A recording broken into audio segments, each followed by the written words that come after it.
I spent $480 on a Hamilton Khaki Field 3 years ago at an authorized dealer in downtown Chicago.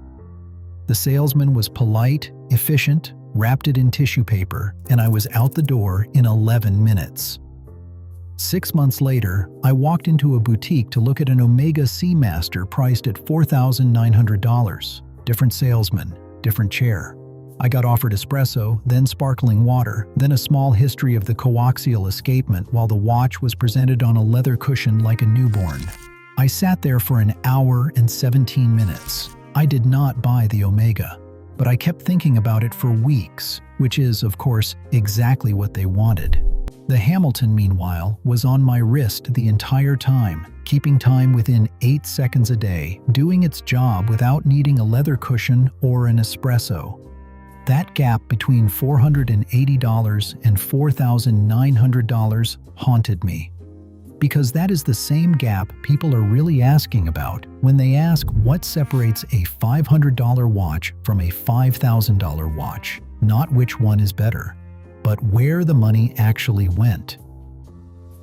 The single biggest difference between a $500 watch and a $5,000 watch is something most people will never notice unless they know to look for it. It is not the movement, it is not the materials, it is the finishing. Bonnie McSpedden, the watch editor at the Australian Financial Review, put it plainly: the thing that accounts most for the difference in prices is the finish of the watch, and it is probably a bit more noticeable the more expensive the watch gets. Finishing means how surfaces are treated after components are machined.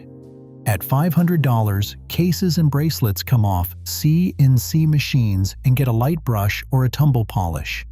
Functional, clean, nobody complains. At $5,000, you start seeing hand-applied treatments, surfaces that alternate between mirror polish and fine hairline brushing on the same component, beveled edges on links, chamfered lugs. The transitions between polished and brushed surfaces become deliberate design choices rather than manufacturing defaults. Some watches at this tier also carry the Geneva seal, known as the Poinçon de Genève, a certification that verifies specific finishing standards for movements made in the Geneva Canton, though it is worth noting the seal governs decoration, not accuracy. Grand Seiko takes this to a place that borders on obsessive. Their Zaratsu polishing process, applied to cases and some bracelet surfaces, takes roughly 50 man-hours per case. That is not a typo. 50 hours of a trained specialist pressing steel against a rotating tin plate, working surface by surface, angle by angle, until the result is a distortion-free mirror that reflects light without bending it. The brand's spring drive movement, a hybrid mechanism that uses a mechanical mainspring but regulates using a quartz oscillator and electromagnetic brake, gets similar treatment internally and represents perhaps the most literal example of engineering and craft existing in the same object. Yuji Kuroki, a Seiko polishing specialist, has said it takes months just to develop the intuitive sense required for Zaratsu work. Months. To learn how to hold a piece of steel against a spinning disc. And here is the part that watch marketing departments would rather you not know. Enthusiasts have been told for years that Zaratsu polishing originated from 10th century samurai sword polishing techniques. It is seductive luxury storytelling. It is also, to borrow a technical term, complete nonsense. The word Zaratsu is actually the Japanese pronunciation of the name of a European company that manufactured the polishing machine Grand Seiko's craftspeople used. Somebody at some point connected the machine's output to samurai swords, it appeared in press coverage, went unquestioned for years, and became canon. Camille Dunkowski, a watch restorer who specializes in Zaratsu polish restoration, described it simply. For me, Zaratsu is all about reflection of the light. He did not mention any swords. That 50-hour polish is real. The samurai connection is marketing mythology that nobody bothered to fact-check for decades. Now let me talk about the engine inside the watch, because this is where most people assume the money goes, and this is where the math gets uncomfortable. A Seiko NH36 movement, the kind you find in watches at the $300 to $500 range, costs approximately $47 as a standalone component. It has a date function. It runs for roughly 41 hours on a full wind. It is manufactured by the millions. It is a workhorse, a COSC certified Swiss movement, the kind that starts appearing in watches around the $3,000 to $5,000 mark, has been tested over 15 consecutive days by the official Swiss Chronometer Testing Institute, founded in 1973 in La Chaux-de-Fonds, Switzerland. To pass, the movement must fall within -4 to +6 seconds per day across multiple positions and temperatures. Sounds impressive until you consider that a $30 quartz watch from a drugstore keeps time within about half a second per day. McSpedden confirmed what most industry insiders know, but rarely say out loud. There has been no correlation between accuracy and the price for a long time. So the $5,000 watch is not more accurate. It is less accurate than the cheapest battery-powered alternative. What it is, often, is more beautifully decorated inside. Polished screw heads, Geneva stripes on the bridges, blued steel components, decorations that, on most watches, you cannot see unless the caseback is transparent. Takahiro Uchiyama, a Grand Seiko hairline finishing specialist, said something that stuck with me. Unlike some parts of the movement manufacture, our work is seen in close-up by our customers in the display cases of our stores. This is gratifying, but is also precisely why I cannot lose focus. He is finishing parts that will be visible through a display window. The audience is not the wearer. It is the person standing in the store, looking through the glass, deciding whether to sit down and accept the espresso. The finished parts are meant to be visible up close. Materials do matter, but the differences are narrower than you would expect. At $500, you generally get a sapphire crystal, which rates 9 on the Mohs hardness scale, second only to diamond, nearly scratch-proof. Most Swiss watch sapphire crystals are actually manufactured in China, and they cost maybe $10 per unit. The average combined yield for a flat sapphire watch cover in the industry is only 28%, meaning roughly 72 out of every 100 blanks get discarded. For domed crystals, the yield drops to 4%, so the cost is less about the material and more about the waste. Sapphire crystal was not common in watches until the early 1980s. Rolex was one of the first to use it in series production, with the date reference 1530 and the date just reference 1630 appearing in the early 1970s. Now it shows up in watches costing $200. At $500, you are likely getting a stamped calf leather strap. At $5,000, genuine alligator. The difference is real, but costs maybe $50 to $100 more at the manufacturing level. You might also get a deployant buckle instead of a simple tang buckle, which adds comfort and longevity, but is not exactly aerospace engineering. The case itself, for a basic stainless steel watch, costs around $50 to manufacture. Hands run $5 to $20 per set. Dials run $20 to $100. A complete stainless steel bracelet runs $20 to $50 for manufacturing. Add it all up, and the raw component cost of a $500 watch sits somewhere between $150 and $300.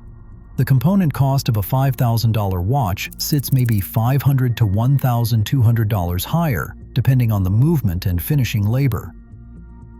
This is where the 10 times rule emerges. Across the watch industry, expect roughly a 10 times multiplier between manufacturing cost and retail price. George Bamford, the watch customizer, said on a podcast that about 75% of the price of a Rolex is the name and marketing, and you are really buying $2,000 worth of watch.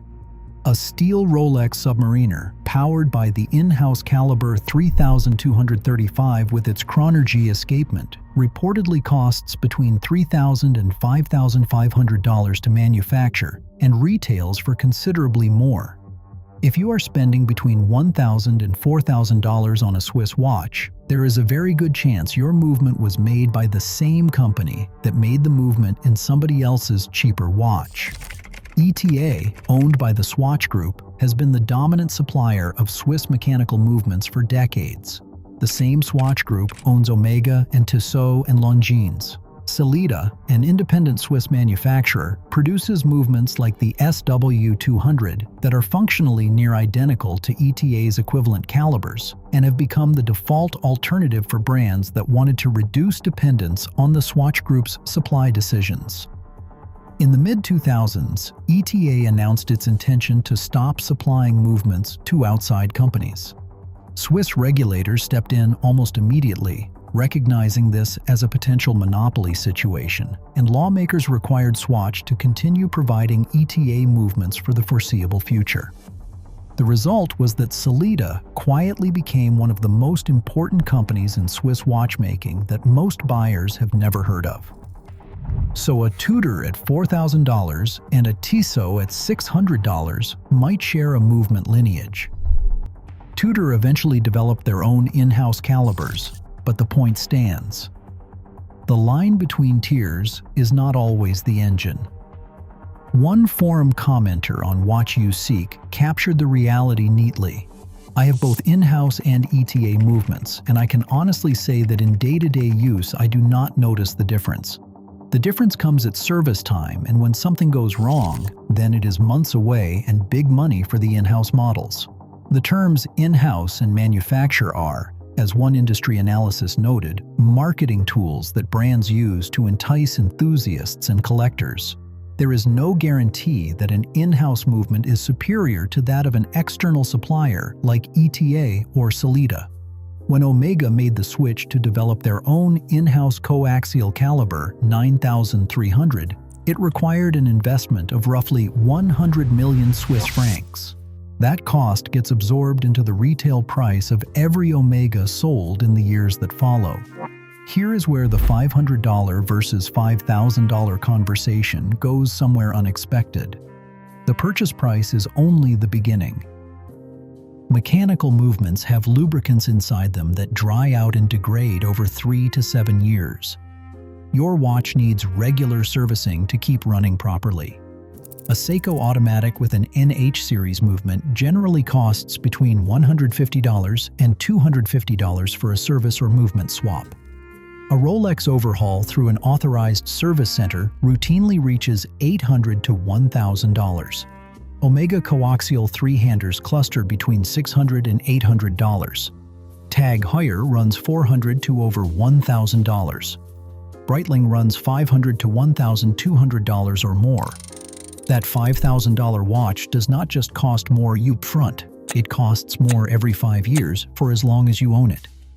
Over a 20-year period, you might spend $600 maintaining a $500 Seiko. You might spend $3,000 maintaining a $5,000 Omega. The $500 watch ends up costing you $1,100 total. The $5,000 watch ends up costing you $8,000. Nobody puts that on the leather cushion next to the espresso. I want to stop here because something has shifted in this conversation without either of us acknowledging it. We started talking about two watches, one at $500 and one at $5,000. By now, it should be obvious that the $500 watch is, from a purely functional standpoint, extraordinarily good. Sapphire crystal, reliable movement, solid bracelet. It tells time within seconds per day. The $5,000 watch does the same thing, but with more beautiful finishing, slightly better materials in some areas, and a brand name that carries social weight. The question is not which one is better. The question is what you are actually paying for when you multiply by 10. And I think, if you are honest with yourself, you already know. You are paying for the 50 hours of Zaratsu polishing you will never consciously notice. You are paying for the espresso. You are paying for the story you tell yourself and others when someone glances at your wrist.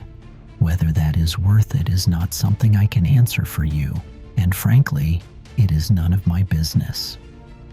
One of the most common justifications for spending $5,000 or more on a watch is that it holds its value. This is true for a very small number of brands and a very specific window in time, and misleading for almost everything else. In the pre-owned luxury watch market, 80% of value retention comes from just 12 brands. 12. The entire Swiss watch industry produces hundreds of brands. Rolex and Patek Philippe anchor that list, joined by names like Audemars Piguet and Vacheron Constantin. The latter two form what collectors call the holy trinity of horology, alongside Patek. If you are not buying one of those 12, your watch is likely to depreciate 40 to 60%.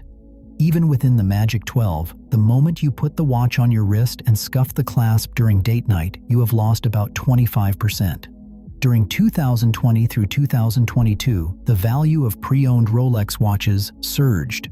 Pandemic savings, stimulus checks, supply chain disruptions, and increased interest in alternative investments created a speculative frenzy. People were flipping steel sport watches for double retail. It felt like the market had broken the laws of depreciation. It had not. By 2024, according to data from Chrono24, many Rolex models had dropped 20 to 30% from their pandemic peaks. The 2024 and 2025 correction was sharpest in markets that had driven speculation hardest. The pre-owned luxury watch market was valued at $24 billion in 2023 and is projected to reach $35 billion by 2030, but that growth is driven by normalization, not speculation. Jacob & Company, to pick a specific example, makes quartz 5 time zone pieces that regularly lose 80 to 90% of their value on the secondary market. 90%. A $10,000 watch becoming a $1,000 watch. One industry observer pointed out something that cuts through the resale mythology cleanly. You could fetch an old high-grade pocket watch made 100 years ago for a fraction of the price of a used Rolex. Price does not entirely correlate with quality. It correlates with demand, and demand is manufactured. One industry executive reportedly said many brands want to make exactly one less watch each year than there is need for. The scarcity is designed. The waiting list is the product. There is a threshold at $5,000 where something fundamental changes, and it is not what the industry wants you to focus on. Below $5,000, improvements in quality tend to track with price increases. A $2,000 Tudor genuinely offers better finishing, better bracelet engineering, and more refined movement decoration than a $500 Hamilton. The jump is tangible. You can feel it on your wrist. You can see it in the way light catches the case. Above $5,000, the curve flattens. The main reason watches like Rolex or Patek Philippe cost so much is not just the quality of labor or materials, as one analysis noted. Yes, the manufacturing is some of the best out there, but it is not 15 times better than your most basic watch. The main price you are paying when purchasing a timepiece is the status and prestige of the brand you are wearing. This is where brand spending enters the equation in a serious way. The global luxury watch market was estimated at $16.86 billion in 2025. The overall watch market, including everything from $10 digitals to million-dollar complications, was valued at $103 billion in 2024.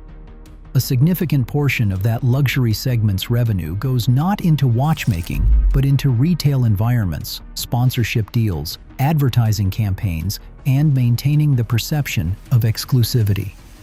Swiss watch exports ended 2023 at 26.7 billion Swiss francs. In 2024, exports to China fell 25.8% and to Hong Kong 18.7%, reflecting a sharp correction in two historically dominant markets. The industry is not collapsing, but it is recalibrating. Something interesting is happening at the bottom of the market that complicates the entire conversation. Micro-brands, small independent watchmakers operating without the infrastructure or marketing budgets of the major conglomerates, have been raising their standards to a degree that makes the price gap harder to justify. Companies like Christopher Ward, Laurier, and others in the $500 to $1,500 range now offer sapphire crystals, solid bracelet construction, ceramic bezels, and respectable movements, often Sellita-based, with finishing that would have been unthinkable at these prices a decade ago. Mike France, the chief executive officer of Christopher Ward, runs a brand that regularly gets compared to watches costing 3 and 4 times more. One commenter on a watch forum put the sentiment bluntly. What has changed for me is that quite a few of the micro brands have upped their game so much that spending 10 times more seems daft. The gap between $500 and $5,000 used to be a canyon. It is narrowing, not because $5,000 watches are getting worse, but because $500 watches are getting shockingly good. In 2015, Omega introduced the METAS-approved Master Chronometer testing, with the Globemaster being the first watch to receive the certification. METAS, the Swiss Federal Institute of Metrology, represents a stricter standard than COSC, testing for magnetic resistance up to 15,000 Gauss and other real-world conditions beyond raw accuracy. Much of that magnetic resistance comes from the use of silicon hairsprings and escapement components, materials that are non-magnetic by nature and require no lubrication, which also affects long-term service intervals. That same year, Rolex tightened its own internal standards, guaranteeing accuracy within -2 to +2 seconds per day, which exceeds the COSC requirement. Jaeger-LeCoultre had already pushed boundaries back in 1992, introducing their own 1,000-hour testing standard, roughly 42 days of scrutiny per movement. COSC itself recently announced a new excellence chronometer standard. Under this benchmark, a watch must hit -2 to +4 seconds per day, withstand magnetic fields up to 200 Gauss, and its power reserve must last as long as the manufacturer claims. The old standard is not being replaced. The new one sits above it, available to brands that want bragging rights. These certifications cost money. There are testing fees, compliance infrastructure, and rejected movements that need rework. All of that gets baked into the retail price. One last detail. A single Rolex watch takes about a full year to create. The company makes nearly 1 million timepieces per year, yet the timeline stays constant. That is not one person spending a year on one watch. It is a year-long pipeline of manufacturing, assembly, testing, and quality control that each individual watch passes through before it reaches the display case. My Hamilton, the one I bought in 11 minutes, probably had a manufacturing timeline of a few weeks. It works. It has not broken. It has gained maybe 6 seconds today, which I will never notice unless I am staring at an atomic clock. The Omega I did not buy would have taken longer to make, cost more to maintain, and told the same time. I still have the Hamilton. It has scratches on the bracelet now, a small mark on the crystal that I think is actually on the underside somehow, and the lume has started looking slightly uneven on one of the hour markers. I wear it almost every day. I still have not bought the Omega. Sometimes I walk past that boutique downtown and glance through the window. The leather cushions are still there. The espresso machine is still there. The Seamaster is probably still there, though I imagine a different reference now at a higher price. I do not go in, not because I decided the Omega was not worth it, and not because I decided the Hamilton was enough. I just realized that the 11 minutes I spent buying the Hamilton told me exactly as much about what I wanted as the hour and 17 minutes I spent not buying the Omega. The espresso was good though, I will give them that.